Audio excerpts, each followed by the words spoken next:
Hello and welcome, Inspired Podcast community. This is your new episode. My name is Caroline, and my today's guest is Janet Sherlund. And I'm so happy that you said yes to our interview today. How are you doing?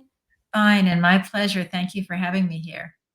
Thank you, and I would love to introduce you to the audience, of course.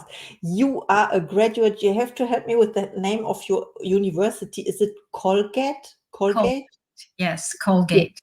Colgate University, and you spent much of your life serving on non-profit boards focused on education, health, and the arts. Your most significant life event, being given up for adoption at birth, led to a lifelong journey of seeking belonging and self-identity. Your memoir, Abundant at Birth, shares this journey, raising awareness about the deep-rooted grief and loss that comes with adoption and why love alone is not enough to heal that trauma. You currently resides on the island of Nantucket, Massachusetts, and I hope I pronounced this island right. You know, I have difficulties with names. That's how you do very well.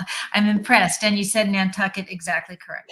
Oh, thank you so much. I have to train more in advance, but this is all about you today. And of course, I'm so happy that you are here. And I have a first question for you. Sure. Abandoned at Birth delves deeply into your personal experiences with adoption. What motivated you to write your memoir, and what do you hope readers gain from your story? I wanted to try and allow readers to feel what it feels like to be adopted, to not just hear the storyline behind it, which I think most people understand how adoption works, but those of us who are adoptees, it's not the same sort of fairy tale story that often adoptive parents or the profession paints it to be. And so I really had a lifelong quest to somehow share with people, what does it feel like to be raised by people who are really strangers, who you were placed with as an infant, you had no knowledge of them, and everything about your past and your heritage and people that mirrored you and shared blood with you was erased from your life. And it was just very, very important to me to try and communicate the feelings behind that, the emptiness, the grief, the loss, because adoption is not always just a happy story or happy ending. And I hoped to, one, affirm the experience for other adoptees, but also to educate non adoptees on the reality of it so that hopefully we could do it better going forward. Yeah, I see. It's like it's about building bridges, right? Of communication, and that we understand your feelings. You are the example in the book, and yeah, memoir. You wrote your story. It's autobiographical, one can say, right? Yes, absolutely. Mhm. Wow. Yeah, let's see what my next question may be. You emphasize that it takes more than love to survive the trauma of adoption. Can you elaborate on what additional support or healing is necessary for adoptees? Thank you. Yes, it's an important question because love is not enough. And I think most of us could accept a child who came to us and needed to be loved and raised, and we would give it all our heart and give it all our love, and really think that we had done the best we could, and that that's what they needed to be a healthy and happy integrated person. Unfortunately, it's what that child or that individual has lost and left behind and doesn't perhaps know about themselves. For those of us adopted in the United States in the 1950s, 60s, and 70s, adoptions were fully closed. The records were all sealed, and none of us knew anything about where we came from, what our origin story was, why we were given up, what our ethnic identity was in many cases. And that's a very frightening way to grow up. In order for normal childhood development to go well, you need to see yourself mirrored in your family. You need to see other people who move like you and talk like you and walk like you and maybe share a sense of humor. And you also have this genealogical understanding of your history and your heritage. you come from a long line of people who have you share their DNA. And when you don't have that information, they have created a term for that called genealogical bewilderment. And that loss and that feeling of being alone and untethered and the difficulty in trying to piece yourself together creates an individual who's really struggling. And what we need in adoption is for adoptive parents to fully understand and recognize that they are raising someone else's child, and that child comes to them with their looks and their interests and their mannerisms and their behaviors, just innately embedded in their DNA. And I think they need to be recognized as good, intact, valuable people. They need to recognize that child's origins and who they are outside of the adopted home. That they were biologically formed with a heritage that needs to be recognized and respected and allowed to flourish within the adopted home. Oh, I understand. So would you say it feels like being cut off from the roots? Yes, that's a very good way to put it. You have no roots. And, when I was little, sometimes friends would say, "Oh, I don't look like my parents," or "I don't care about the things my parents do. That's not important." But it's only not important if you have it. If you don't have it, there's nothing to even push back against. There's no way to say, "Well, I'm not like them, thus I'm this." There's literally nothing to grab onto. And you're just kind of flailing out there, and you also don't understand there's this deep sorrow in me. There's a grief and a loss, and I don't understand it because hopefully you have a lovely adopted home. And two things can be true at once. You can be grateful for having been adopted into a nice home and traumatized by having been adopted and all that you lost. And without recognizing that, you can't talk about it, and you feel different, you feel odd, you're very sad, you've lost something, you feel empty, and you can't explain it. You don't know why. And that's the sadness and the sorrow and the grief and the trauma of adoption that we need to recognize in order to bring it to the front and talk about it. In the United States, adoptees have at least 4 times the suicide rate than the other population has. And in fact, people think it may be many more times higher than that, as well as they're very overrepresented in hospitalizations for addiction and mental health. So this is a real trauma that I was hoping that writing my book would help open conversations and let us talk about why it's so important to know where you came from and who you were, what your authentic identity is.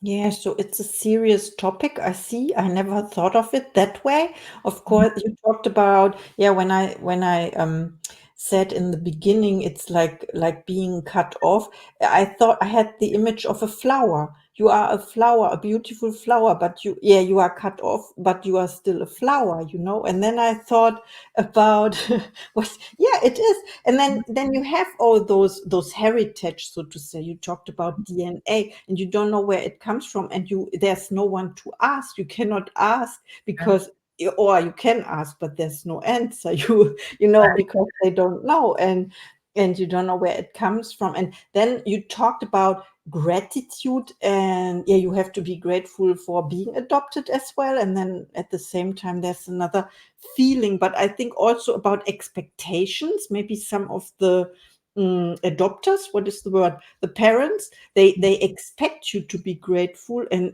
then you are not because you and then you have feelings of guilt also because you cannot deliver what is expected from Well, you sometimes. adoption is one of the only traumas that I'm aware of in our society in which the victim is expected to be grateful. Mm.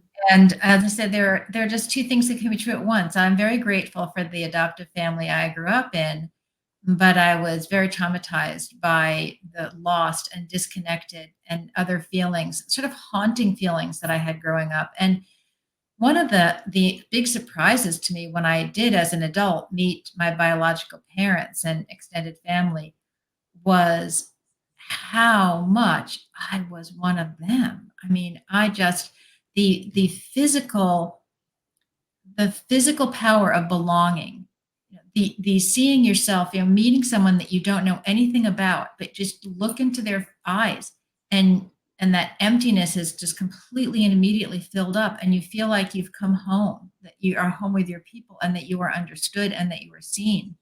And that happened each time I met my biological father and then mother and siblings, is this extraordinary physical feeling of belonging and seeing myself mirrored, and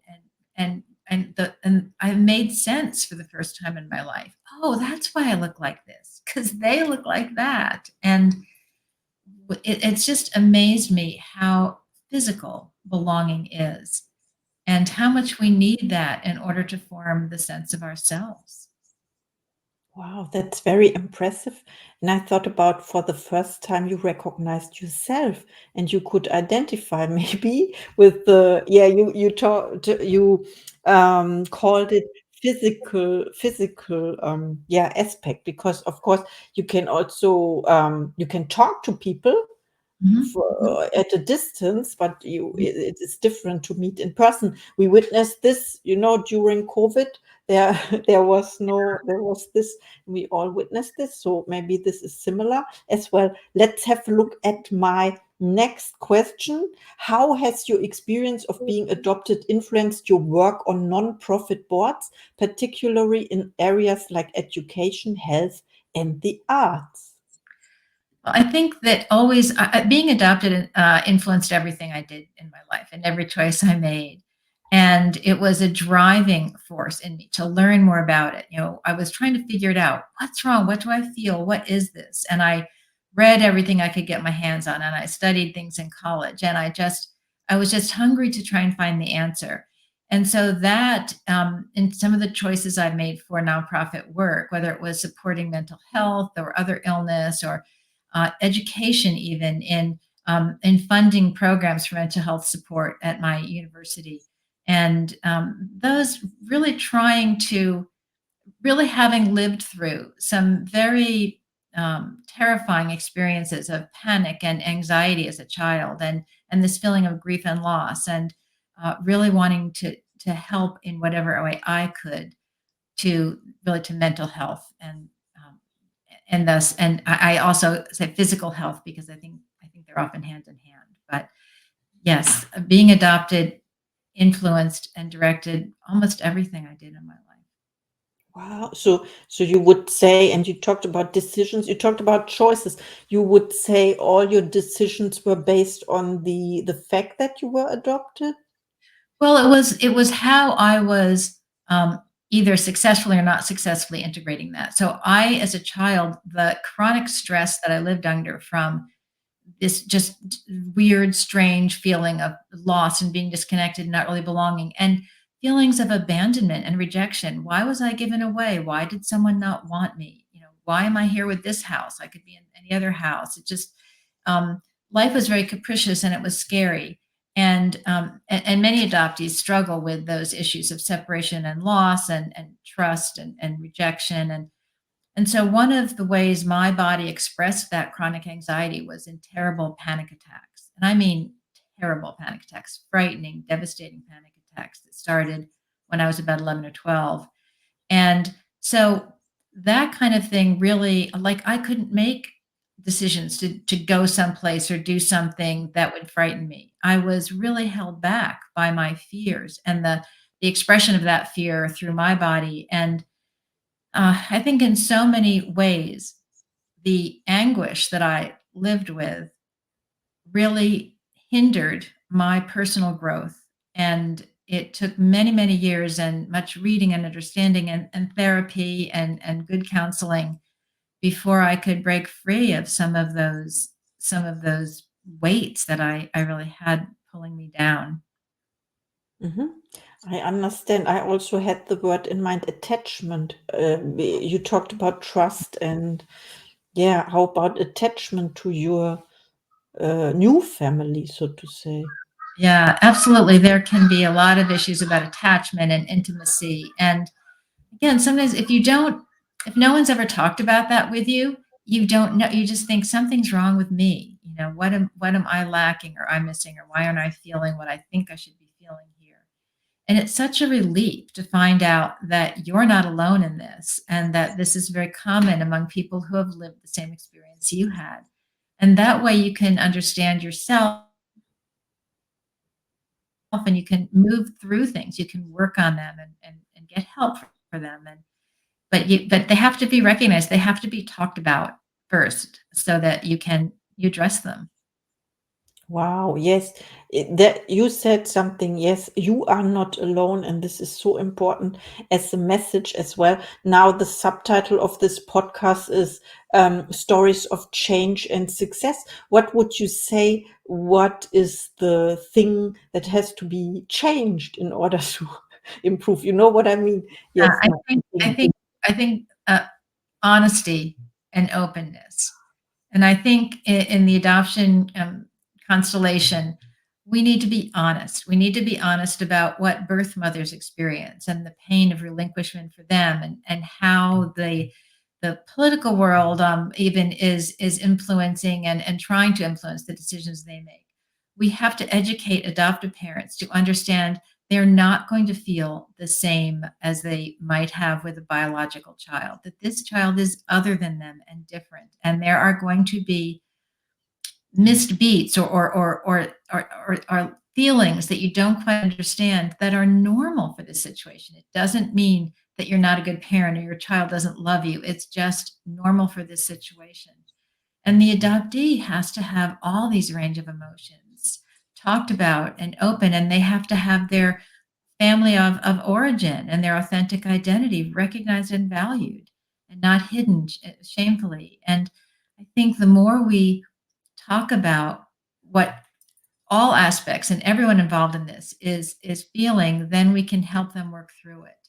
And I found that knowledge, reading, knowledge, and then lots of therapy and counseling to help me work through these was what gave me the strength. And also I persistence. I was determined to get to the bottom of why I felt like I did and what was going on, and find an answer for myself about who I was. And so I think those things really helped heal what was just an overwhelming difficulty and struggle in my life. Wow, that was great. Thank you so much for sharing. And this was as well why you wrote your book, right? So you received all the answers, and now you can share with others not only your answers, but what you found out is the best way to communicate, to be honest. You said this as well. Thank you so much. And when people reach out to you now after listening to this episode, where can we find you? And do you have last message to the audience? Thank you. Well, I'd say that my message would be trust yourself. And when something's not right, believe in yourself and find someone who will help you figure it out. And yes, I can be found. I have a website, abandoned@birthbook.com. And on Instagram, I'm at Janet Sherlund Official. Oh, I love that. I'm so inspired by our interview now. Thank you again for saying yes. Thank you And for our conversation. I appreciate it. thank you. And see you in the next episode. Thank you.